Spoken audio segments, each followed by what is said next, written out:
Boa noite a todos. Obrigado pela presença de todos. Bom, eu sou Letícia, sou da Torrent, e acho que nesse dia hoje, que é comemorado o Dia Mundial de Combate ao Alzheimer, né, a gente tem o prazer de trazer um tema tão relevante, né, para falar sobre os direitos do paciente que tem doença de Alzheimer. E eu gostaria de tô trazendo três pessoas que vão, né, falar bastante sobre isso. Né? A gente tem também um livro que em breve será lançado, logo, logo, né? Vocês vão poder ficar sabendo sobre esse livro.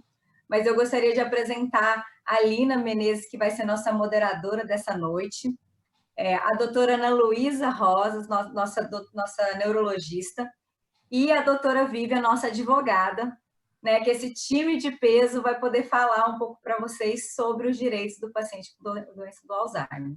Bom, gente, então eu queria desejar para vocês um ótimo bate-papo aí, tá? Aproveitem isso e sejam bem-vindas, Lina, doutora Vivi e doutora Ana Luísa. Muito obrigada, Letícia.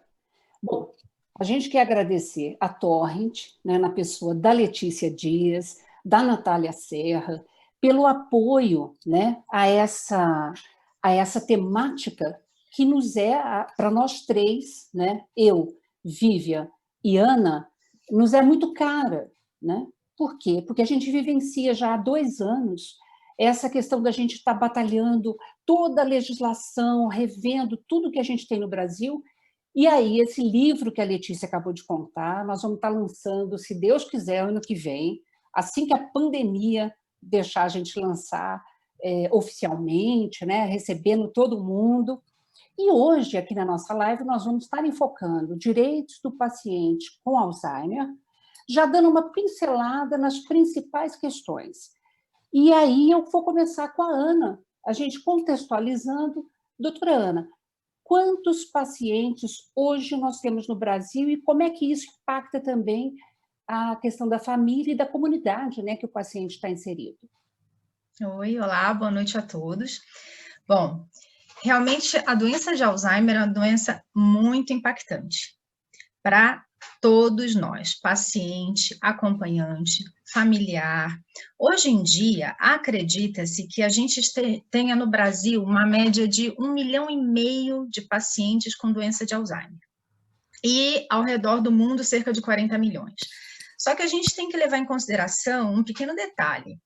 Esse 1,5 milhão é 1,5 milhão notificados, diagnosticados, né? A gente pode, com certeza, tem um número maior ainda do que esses de subnotificados. Então, a gente tem que tomar muito cuidado, porque todas as políticas públicas em relação a isso, todos os direitos em relação a isso, tudo a gente tem que levar em conta que esse número pode ser ainda menor do que realmente a gente pode estar lidando. Né? Mas hoje em dia é cerca de 1,5 milhão de pessoas com diagnóstico de Alzheimer no Brasil, e um dado que é muito alarmante e que nos faz voltar os nossos esforços justamente para isso é que a cada 3 segundos um caso de demência diagnosticado no mundo. Então, realmente é um número impactante. Muita coisa precisa ser feita, a gente precisa caminhar muito, porque um caso de demência a cada 3 segundos diagnosticado é muita coisa, né? Nossa, total. Não, e outra, né? Alzheimer está intimamente relacionado à questão da própria longevidade, né? Do envelhecimento que hoje nós temos como uma conquista já no Brasil. Por isso é tão importante, né? A gente estar cada dia mais alerta, inclusive, até em relação aos sinais de alerta, né? Da doença.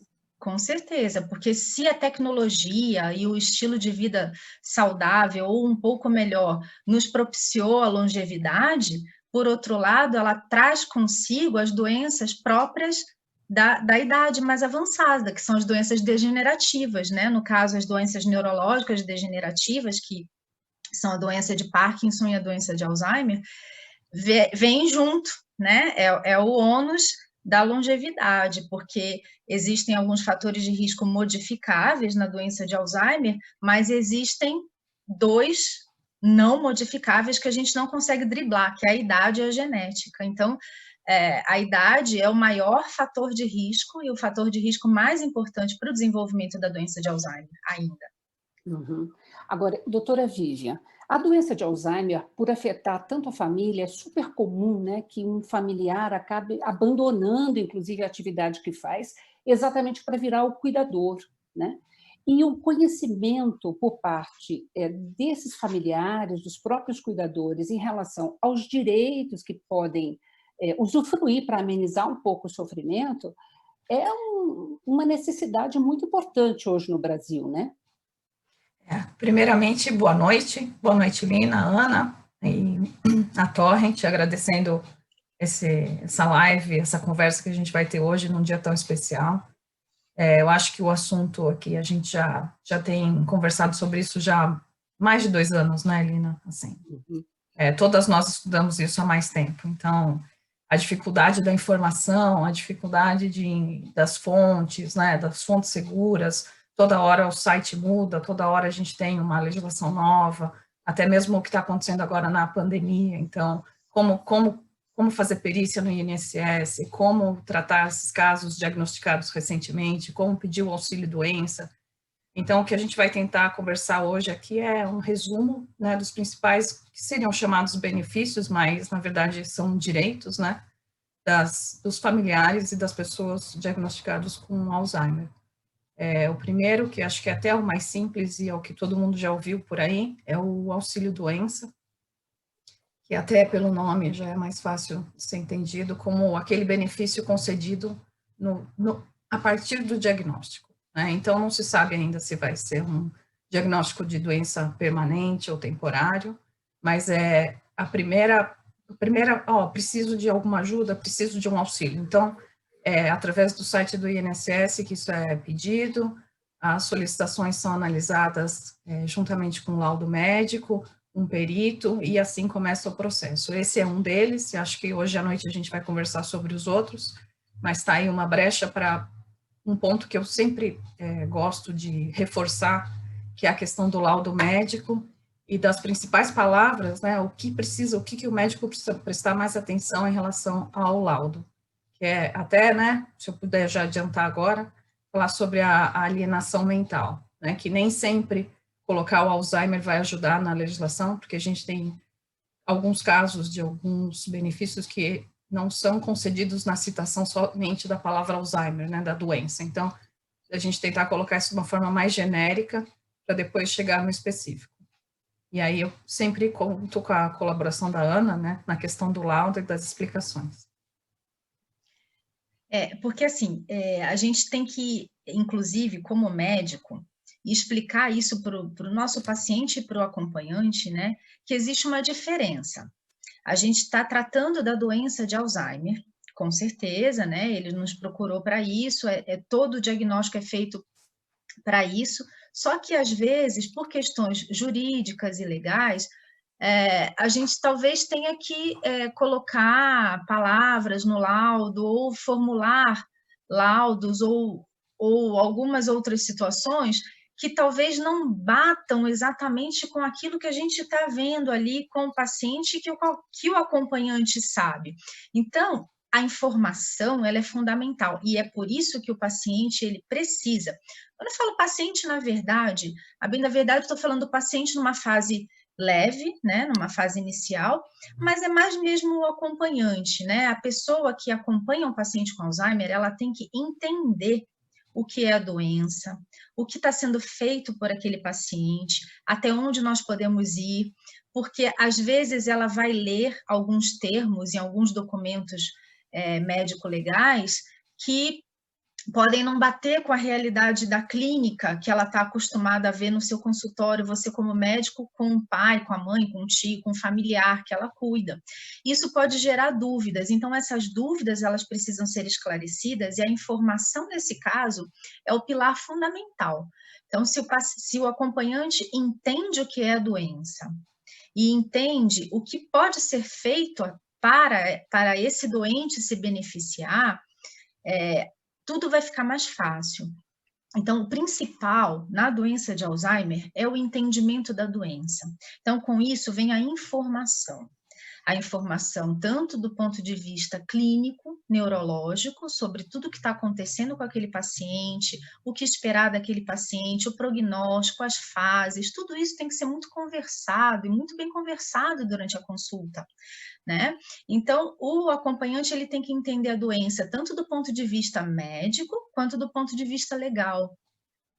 E a gente tem um pouco de diferença entre uma coisa que é clínica e subjetiva, de um laudo que é uma coisa mais objetiva. Então, uma coisa é a parte clínica, outra coisa é a parte de documentação. Então, pode haver um gap aí que precisa ficar muito bem explicado para esse acompanhante, porque senão não vai haver um entendimento, e toda vez que você não entende uma doença, um processo, um tratamento, seja ele qual for, não existe uma adesão, né? A adesão, ela fica prejudicada. Então, para que a gente tenha uma adesão, porque todos esses direitos do paciente, ali tem que ter na verdade, é um trio operando em conjunto. É o médico, é o acompanhante e é o advogado que está por trás disso, ajudando a saírem esses processos do papel, a viabilizar tudo isso.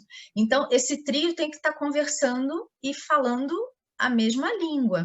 Então, tem que estar tudo muito concatenado. Para isso, tem que ter informação adequada, tanto do ponto de vista médico, quanto do ponto de vista jurídico. Por isso que a informação é muito importante. E é por isso que nós três percebemos esse gap, percebemos essa lacuna e buscamos tentar diminuir isso de alguma forma, porque é muito importante isso, né? Que isso tudo seja muito bem amarrado, né? Olha, muito interessante. Já está chegando perguntas para a gente aqui, só que antes, eu vou até passar a seguinte, reforçar a informação que a doutora Vivi e a doutora Ana acabaram de falar. Então, auxílio-doença, é só você entrar no site do INSS, né, que é inss.gov.br/benefícios/auxílio-doença, e você tem que clicar lá no solicitar benefício, né? Isso. Isso mesmo. Eu até testei hoje, Lina, inclusive. Tá. Continua válido. Funcionou. Tá. Bom, daqui a pouquinho, eu já vou fazer a pergunta, que a Séries Ferretti já está aqui. Ela diz o seguinte: seria adaptar as informações de acordo com o contexto apresentado pela família? Ana, essa adaptação que tem que ser feita, inclusive no preenchimento dos documentos, né? Na verdade, vai além de uma adaptação. Existe uma adaptação que precisa ser feita por causa desse gap entre o clínico e o jurídico, mas muito mais do que a adaptação, tem que haver uma sinceridade total. Ninguém vai aumentar ou diminuir absolutamente nada no laudo médico. É a realidade como ela se apresenta, né? Como aquele paciente está se apresentando é exatamente como o médico vai ter que fazer o laudo, porque o papel do médico não é dar os benefícios para, que nós vamos ver ao longo da live quais são. O papel do médico não é dar esses benefícios, o papel do médico simplesmente é pôr num documento médico, que é o laudo em geral, como que está aquele paciente? Quem é aquele paciente que você está prestando atendimento, como ele se encontra, quais são as condições clínicas dele e a doença que ele apresenta. Tá? É que, às vezes, algumas doenças não são contempladas ainda com esses benefícios, algumas doenças no sentido de demências, tá? Não são contempladas ainda com todos esses benefícios que o paciente com Alzheimer pode ter. No sentido da descrição da doença, né? Isso, da citação do nome da doença. Exato. Não são contemplados nessa descrição da doença. Então, na verdade, eu diria que seria mais do que uma adaptação. Seria uma adaptação em termos médicos, jurídicos, mas no laudo não vai haver adaptação nenhuma. O laudo vai ser um relato exatamente de como se encontra aquele paciente e quais são as condições daquele paciente. Ok. Né? Perfeito. Doutora Vivian, e a aposentadoria por invalidez muitas pessoas, inclusive, conhecem, mas eu queria que a senhora explicasse essa aposentadoria e quando a pessoa pode requerer aqueles 25% de acréscimo na aposentadoria. Sim, Lina, a aposentadoria por invalidez é a decorrência do auxílio-doença não renovável, não renovado, né? Então, a pessoa agora, o médico concluiu, a família concluiu que aquela pessoa não é totalmente incapaz de trabalhar. Então, é solicitada a aposentadoria por invalidez.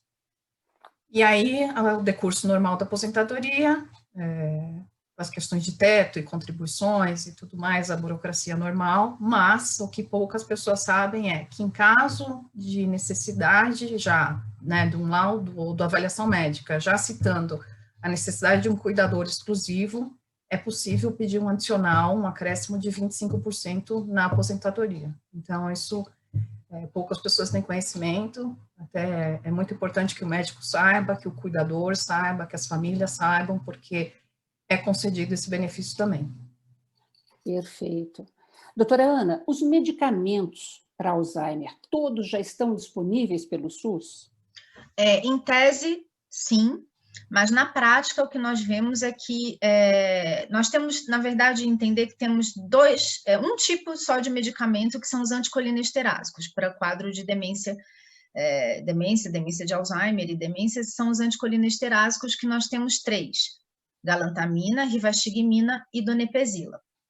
Tá? E temos também um outro medicamento, que é a memantina, que trabalha com uma outra via de neurotransmissores, que não é a acetilcolina. A acetilcolina é o principal neurotransmissor quando a gente fala em memória, e é onde a gente tem a atuação desses 3 medicamentos, que são anticolinesterásicos. De uma forma rápida, eles aumentam a quantidade de acetilcolina na fenda sináptica, que é o espaço entre os neurônios, de forma que o neurônio aproveite melhor essa acetilcolina e você possa melhorar um pouco a memória, tá? De uma forma bem rápida e resumida. E tem um outro medicamento chamado memantina, que trabalha com outro neurotransmissor, uma outra via, que é a via do glutamato, que é um outro neurotransmissor.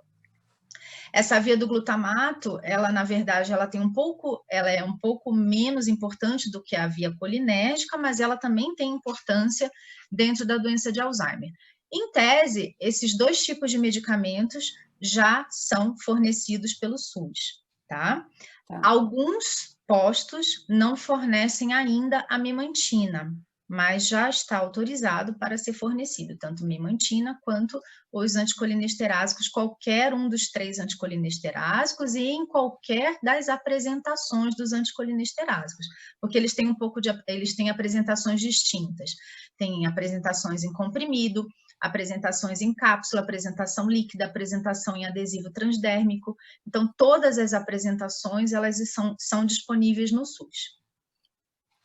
Perfeito. É importante falar que isso está descrito em portaria, né? Portaria 703 descreve os medicamentos. Então, na teoria, a diferença se é comprimido, se é gota, não deveria fazer diferença. Não.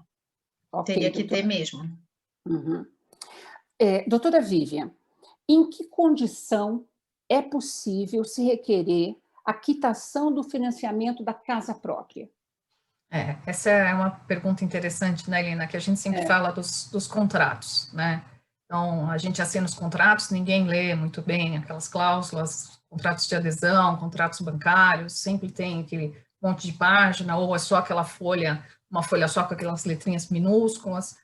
Só que lá dentro tem sempre a cláusula em casos de doença grave, força maior e outras causas, a quitação funcionaria para o sistema financeiro de habitação. Então, é importante observar aí para quem tem financiamento com o governo, até procurar na Caixa informação, a Caixa Econômica, né, verificar essa questão, porque com o laudo você, teoricamente, conseguiria quitar a sua parte do contrato, né, não da família inteira, somente a parte do doente. Então, pega o contrato, vai ao banco, conversa com alguém, porque isso está garantido na legislação. Ok, quando você fala, só a parte que cabe ao paciente, por exemplo, se eu fiz um contrato, comprei a minha casa e no contrato consta eu e minha mãe que tem Alzheimer. A parte dela, eu posso requerer a quitação, é isso? Sim, sim. A minha parte eu tenho que continuar pagando. Sim. Perfeito. Mas a parte dela teria que ser um processo fácil, né, a quitação. Tá. Se não for, eu posso contratar um advogado para conseguir essa quitação, né? A ideia hoje, né, Lina, é não contratar advogado, né? É que a gente todos conheçam os direitos e o que está garantido, senão aqui eu, né, coloco meu telefone, meu cartão, mas a ideia hoje é que se saiba o que já é garantido sem advogado. Tá.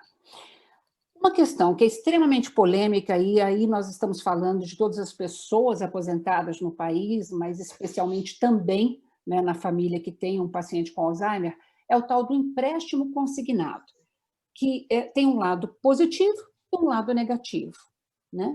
Você poderia alertar sobre isso, doutora? Vamos falar primeiro da parte positiva, então? Uhum.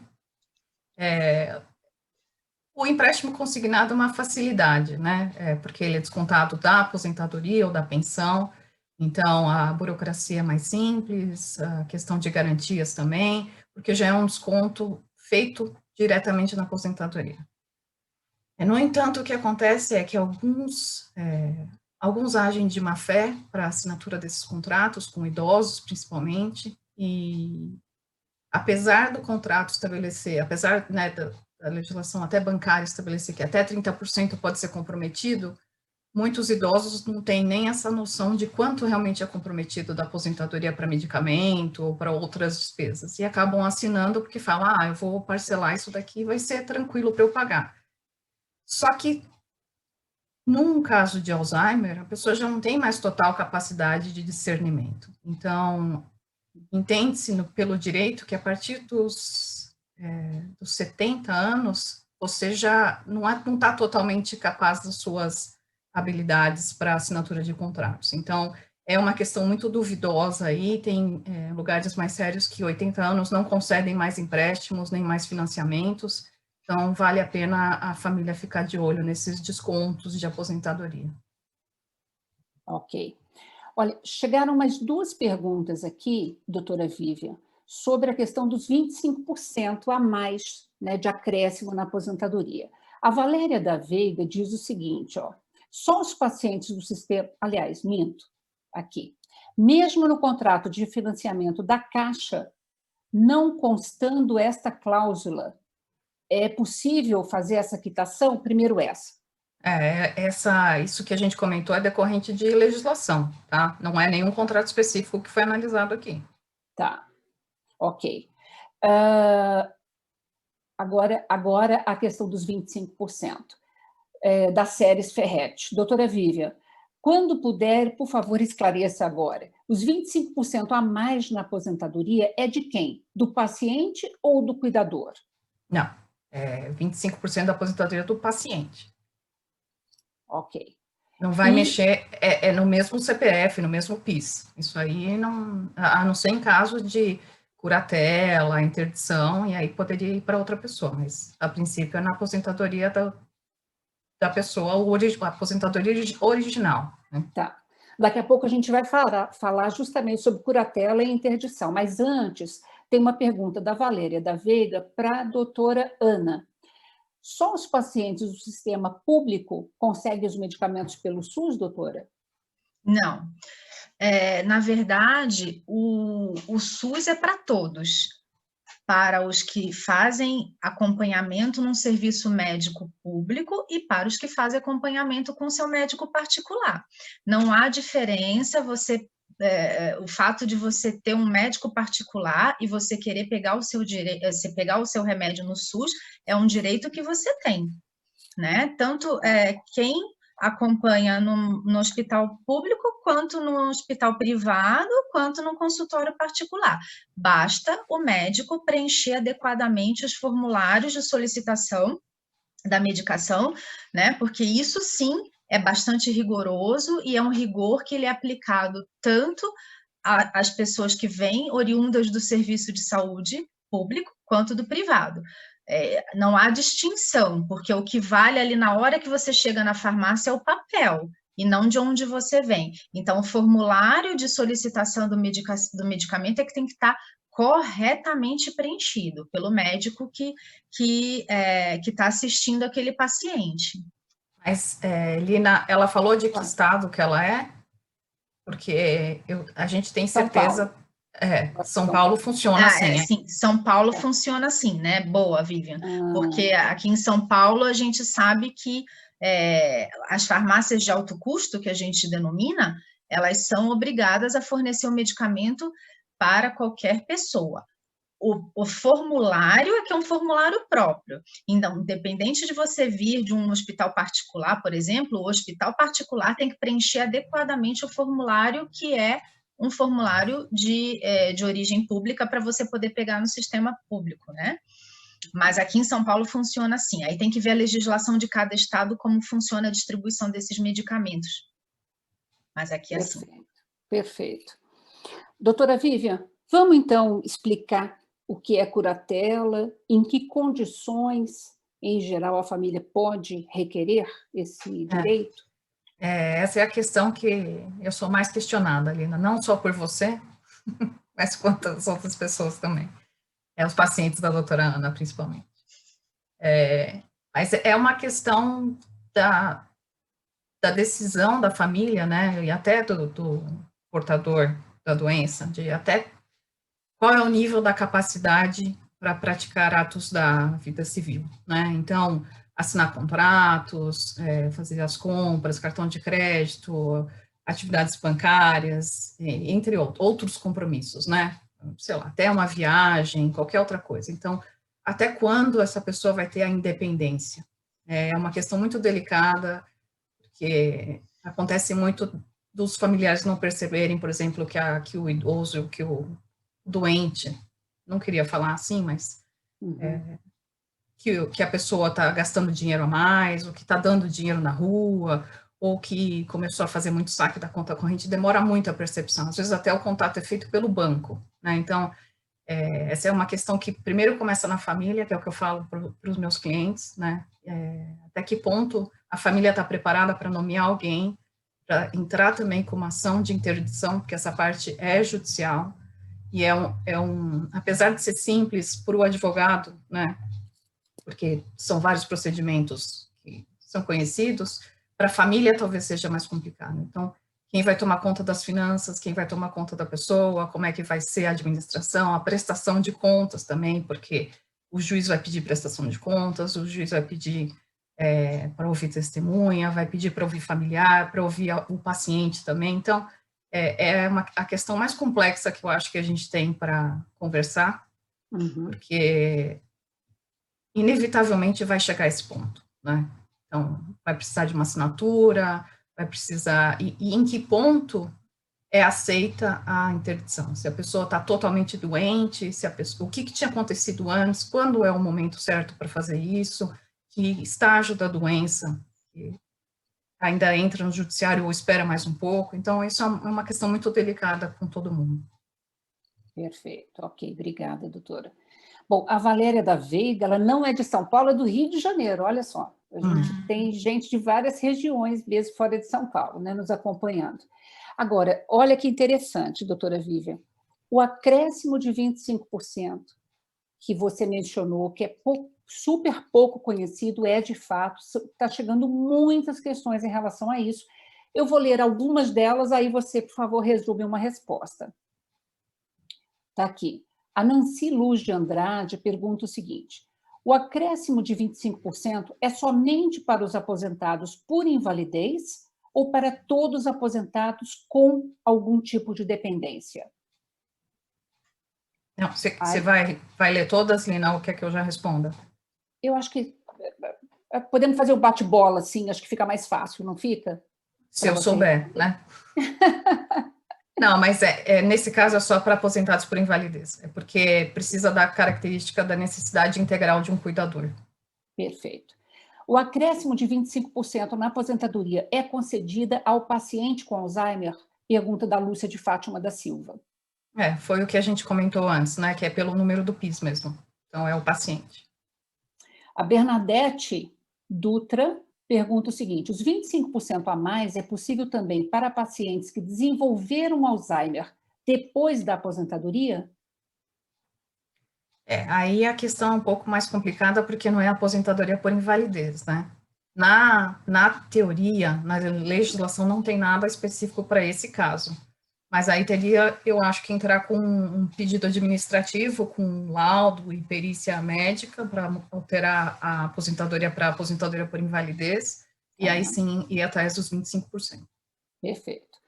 E a Adriana Nunes Machado faz a seguinte pergunta: acompanho uma paciente que é aposentada há 20 anos.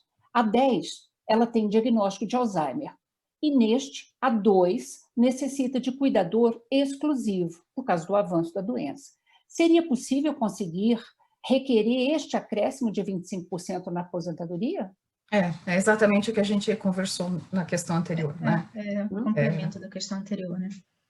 Alterar para aposentadoria por invalidez e correr atrás dos 25%. Perfeito. Agora, mudando um pouquinho de assunto, porque a gente tem que correr um pouquinho, porque tem muitas questões ainda para a gente tentar passar como dicas. Isenção de imposto de renda, doutora Vívia, é viável? Vamos lá, Lina. A isenção de imposto de renda também, para aposentados. Não vale, por exemplo, se você é empregado ou CLT e você tem um salário alto, um cargo alto, não. É para aposentados.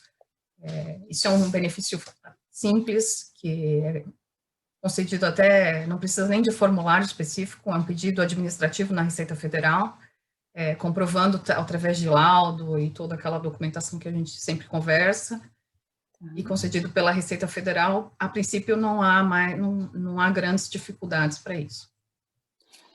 Perfeito.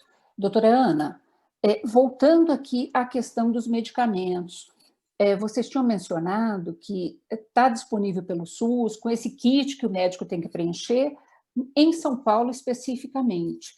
Nos outros estados, está chegando aqui algumas perguntas, o médico teria essa informação, ou onde o familiar pode buscar essa informação? Eu acredito que a informação mais correta viria do posto de saúde mais próximo da casa desse paciente, porque existe o posto de saúde, a UBS, eu não sei, UPA, né? Eu acho que cada estado tem um nome, né?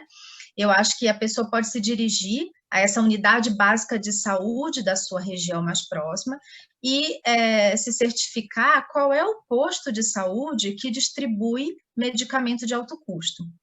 E aí, pegar essa orientação diretamente nesses postos de saúde que distribuem medicamento de alto custo, porque existe uma diferença. Aqui em São Paulo, existem UBSs que distribuem medicamentos de alto custo também, então elas têm as duas funções no mesmo lugar físico, mas existem UBSs que não distribuem medicamento de alto custo. Existe um posto de liberação de medicamentos de alto custo diferente da UBS.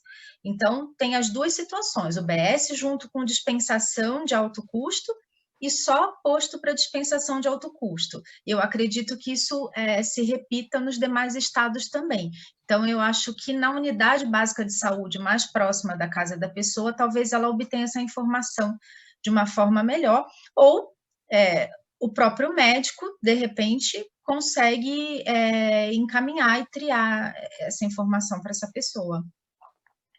Perfeito. Pergunta para você ainda, doutora Ana. Tem vários médicos aqui entrando e dizendo o seguinte, que estão achando muito interessante essa live sobre direitos, porque, em geral, os pacientes, os familiares, cuidadores, no ambulatório, na consulta com o médico, acaba buscando esse tipo de informação e o médico, em geral, ele não tem, né, essa informação de bate-pronto para passar. Sim. Então, é muito importante mesmo que os profissionais de saúde, que os médicos, a equipe multidisciplinar, obtenha esse conhecimento para orientar melhor os pacientes? Com certeza. Sabe por quê, Lina? Infelizmente, é uma grande tristeza, mas infelizmente no nosso país, e isso agora eu acredito que seja em todas as regiões, isso não é exclusividade de nenhuma região, quem trata de demência, Em geral, neurologista, geriatra, né? Alguns psiquiatras também, mas em geral é neuro e geriatra.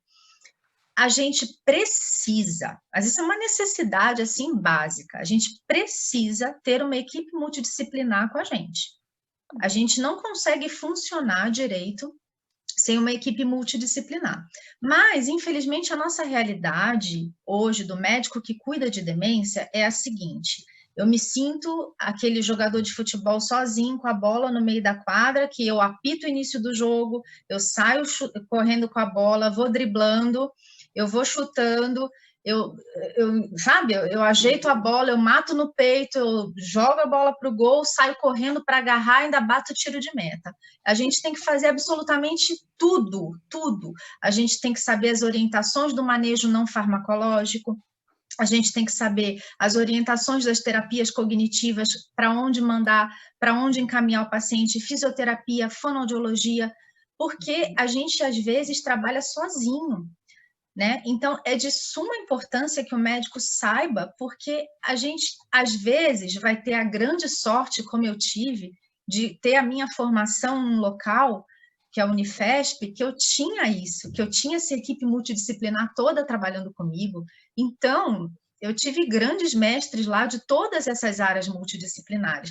Mas a realidade nossa não é essa. A nossa realidade é aquele médico que trabalha sozinho aí nesses lugares, assim, às vezes, né, que longe, isolado. Então, vocês têm que saber mesmo todas essas orientações, porque invariavelmente está você e o paciente. Então, você vai ter que saber como preencher uma LME, como preencher um laudo adequadamente, como fazer as receitas para a pessoa poder pegar o medicamento, né? Como proceder nas orientações de todo o tratamento multidisciplinar que esse paciente vai requerer. Invariavelmente, a doença progride, mesmo que ele não vá precisar de ninguém da equipe multidisciplinar numa fase leve, que é mentira, a gente precisa deles em todas as fases, invariavelmente a gente vai ter que recorrer à equipe multidisciplinar. Então, a gente tem que saber se virar um pouquinho aí em todas essas esferas, porque a nossa realidade triste, mas é a nossa realidade, a gente está sozinho a maioria das vezes nessa. Essa é uma realidade difícil, né, no Brasil, né? Tanto em geral, os médicos estão sozinhos, sem uma equipe multiprofissional para ajudar nessa orientação e até na reabilitação mesmo, né? No acolhimento do paciente e do familiar, da família, né? E da família inteira, porque a família acaba adoecendo junto, né, com esse paciente de Alzheimer. A minha consulta é sempre em dobro. É a família junto, né? É paciente e familiar, porque tem o estresse do cuidador, né? Não tem jeito. Tem o estresse do cuidador, dependendo de como aquele paciente se apresenta, por mais bonzinho que seja esse paciente, tem um estresse, é um estresse financeiro, é um estresse psicológico, é um estresse físico, existe o estresse do cuidador. Então, a consulta é sempre em dobro, é para o paciente e para o cuidador, tem jeito. Não, então é importante, né, esses benefícios e a gente ampliar, inclusive, esse olhar de benefícios no país, tirar do papel muitas dessas legislações, né? Porque é uma maneira até de amenizar esse sofrimento do cuidador, né? Sim, com certeza. Pelo menos a parte financeira, né? Claro, exatamente. E, doutora Vivian, chegaram algumas perguntas aqui também de advogados. E aí eu queria a sua visão, né, como advogada. A senhora é especialista, né, em direitos e saúde, mas tem alguns advogados aqui falando que não tinham o mínimo conhecimento sobre essa patologia, né, e sobre a alienação mental. Então, é importante, né, que também, não só os médicos e profissionais de saúde, mas também os advogados obtenham mais conhecimento a respeito disso. Helena, até usando o exemplo da Ana do futebol, né, a gente não está aqui para ser o dono da bola, né, então conhecimento tem que ser compartilhado. Então, as dificuldades que a gente tem aí no meio do caminho servem para aprender e compartilhar o que a gente tem de conhecimento. Então, nessa luta, assim, a gente percebeu que o governo presta muita atenção nas palavras utilizadas, né? O direito preza muito também pela linguagem. Então, se na legislação está lá, alienação mental, é isso que a gente vai usar, né? A gente não vai tentar a CID específica do Alzheimer. Então, onde que a gente configuraria, né? Algumas legislações ainda já citam o Parkinson, mas menos citam o Alzheimer. Então, vamos usar alienação mental, porque é isso que acontece no Alzheimer, né? E só para fazer também mais um outro comentário que eu não fiz na questão do imposto de renda ali, né, que é importante, é possível pedir o imposto de renda devido retroativo, né, da data do laudo da doença. Então, se você foi diagnosticado há 2 anos atrás, você consegue pedir a restituição do imposto de renda de 2 anos atrás, via pedido administrativo mesmo na Receita Federal, e não precisa entrar com processo judicial. Então, daquela isenção que a gente tinha conversado antes, o imposto pago anteriormente, mesmo que você não tenha tido laudo na época, você consegue hoje, com o laudo, pedir o retroativo. Nossa, informação preciosa essa, né? Que pode ajudar financeiramente. O bolso. Exatamente, muitas pessoas que hoje necessitam, né? Chegou uma outra pergunta aqui, de novo, sobre a quitação do financiamento da casa própria. Se isso vale só se for feito na Caixa Econômica Federal ou qualquer outro, um financiamento num banco privado, isso também vale para o paciente? Desculpa. Eu falo que tem que ser analisado contrato por contrato, né? O que a gente vê escrito, expresso, é sistema financeiro de habitação, então, que é a instituição pública.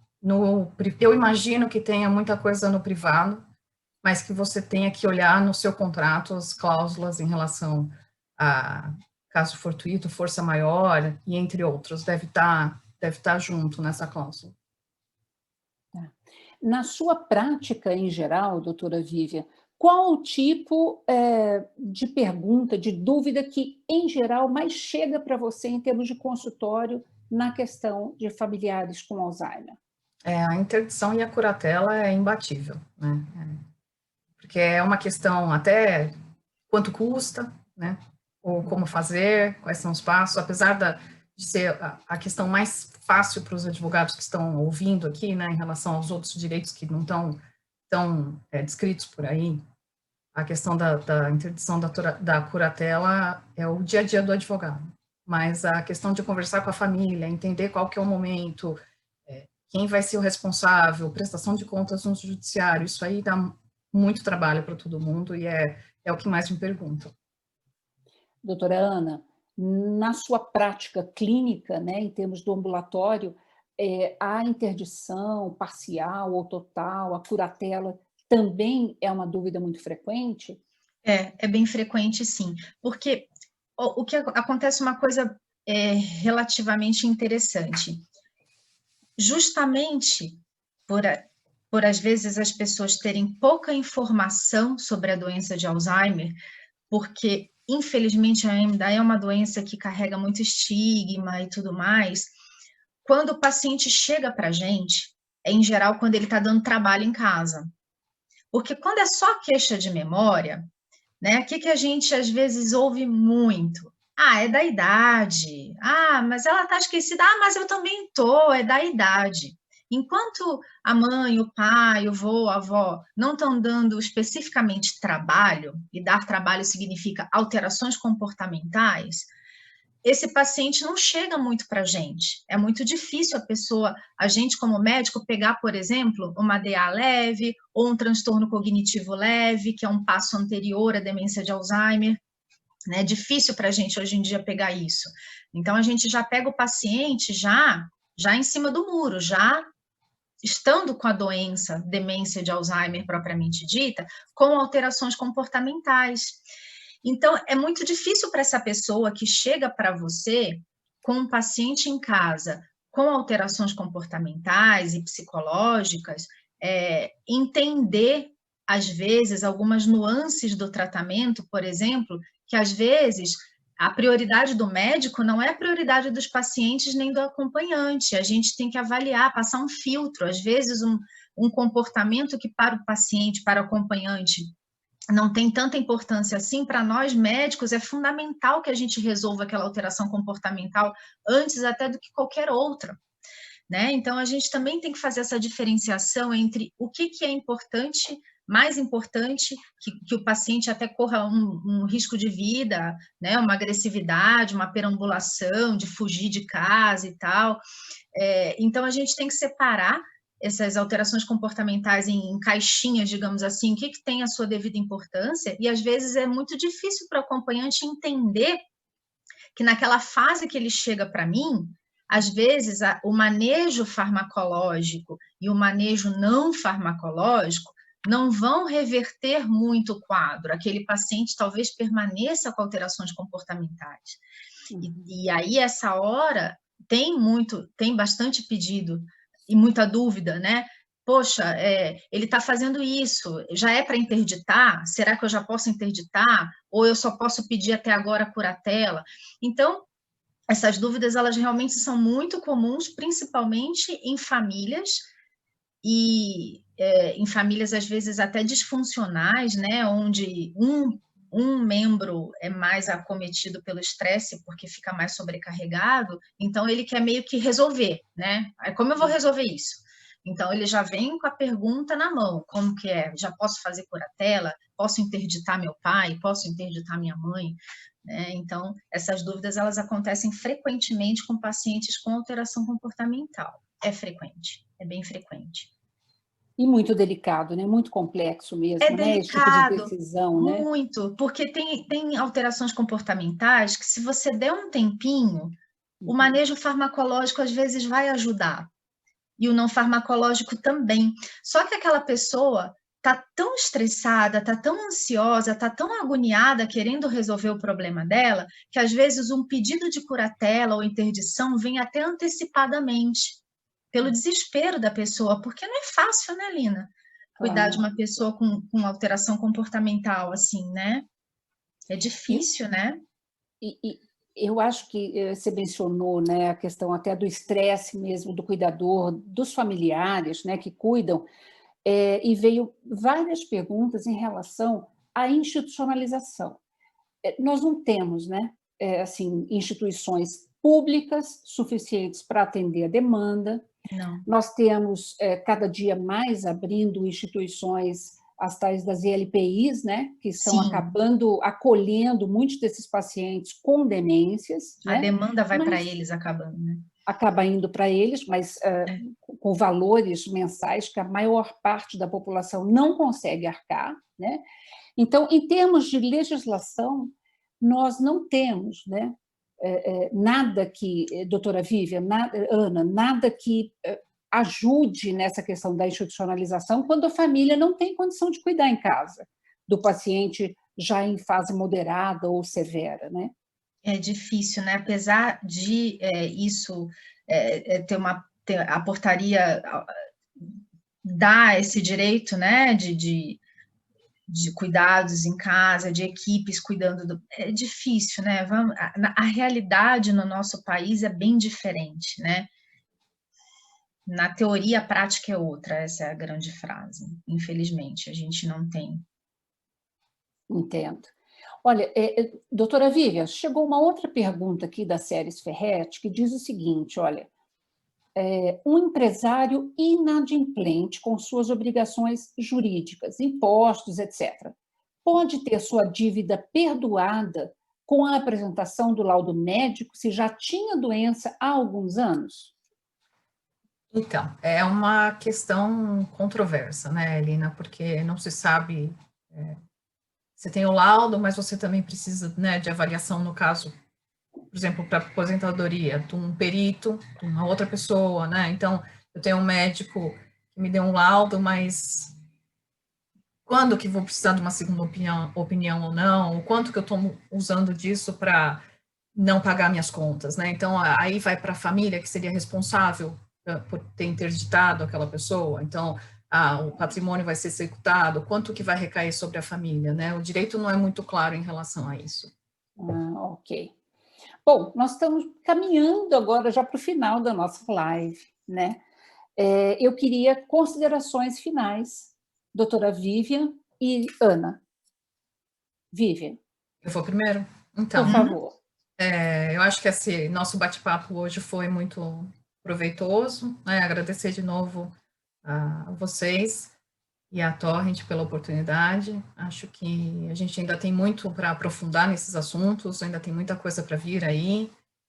Infelizmente, não tratamos todos os temas, né, Lina? Assim, nossa lista ainda é grande em relação aos direitos, mas acho que a conscientização dos direitos tem melhorado, né? É isso que a gente busca, compartilhar as novidades, o que a legislação está escondida, mas a gente procura e acha alguma coisa, tratar melhor os pacientes, dar mais dignidade, né? Então, acho que a gente tem caminhado juntas, né?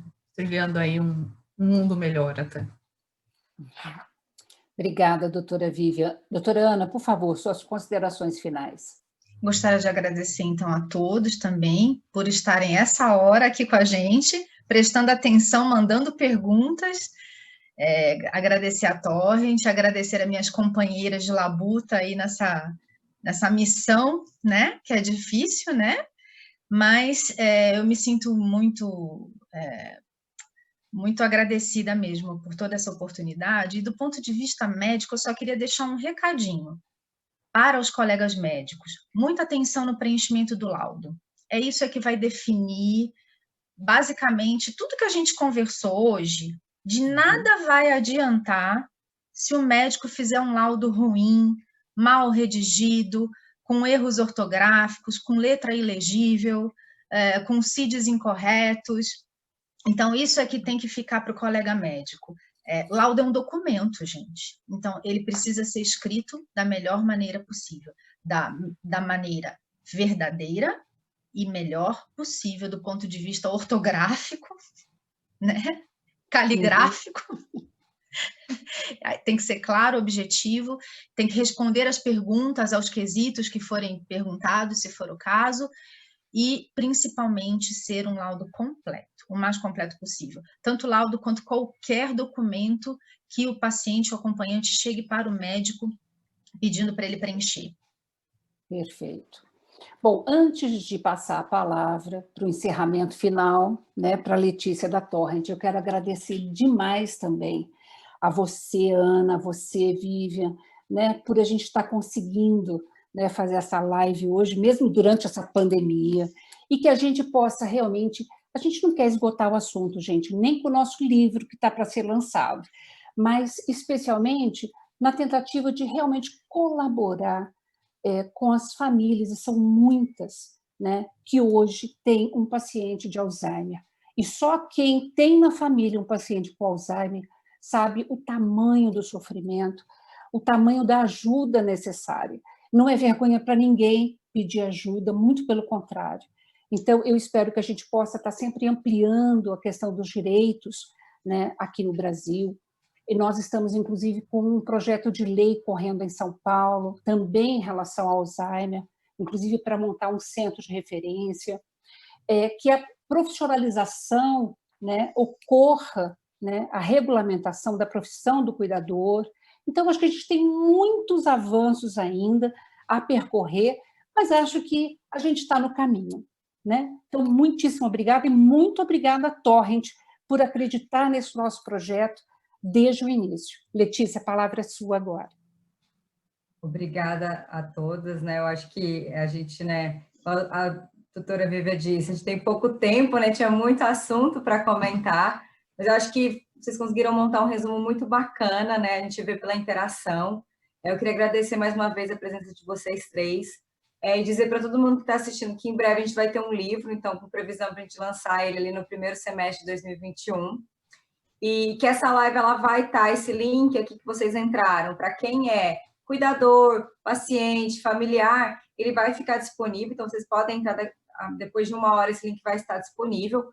Para médicos, farmacêuticos, a gente tem o nosso Torrent Online, que é o torrentonline.com.br, e ele vai estar disponível a partir de amanhã, toda a nossa live aí, lá também tem para médicos, tem vários materiais que os médicos podem passar para os familiares, que inclusive é a série né, do Direitos do Paciente, que foi feito o ano passado, né? Então, que vocês precisarem também sempre pedir para o médico é a principal fonte, né, de informação que pode auxiliar vocês.